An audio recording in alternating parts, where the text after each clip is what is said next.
Por suerte pudimos empatar de entrada y después ya creo que fuimos contundentes, son muy buenos también. En varias fechas creábamos un montón de opciones de gol y no la convertíamos. Hoy por suerte metimos todos. Se dieron varias situaciones en un mismo partido, como por ejemplo, como mismo mencionaste, empezar perdiendo.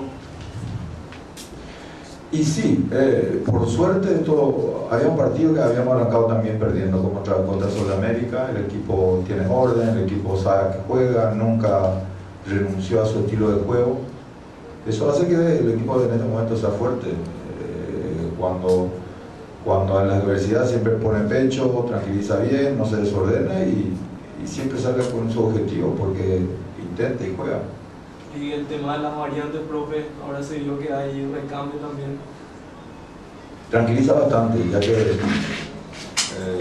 tuvimos la suerte de contar con Johnny, con Rodrigo Teixeira, con Pedro Chávez.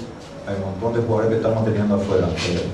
Por suerte tenemos muy buena banca, están respondiendo y eso tranquiliza bastante. Ahora tenemos otra excepción, la de Ángel.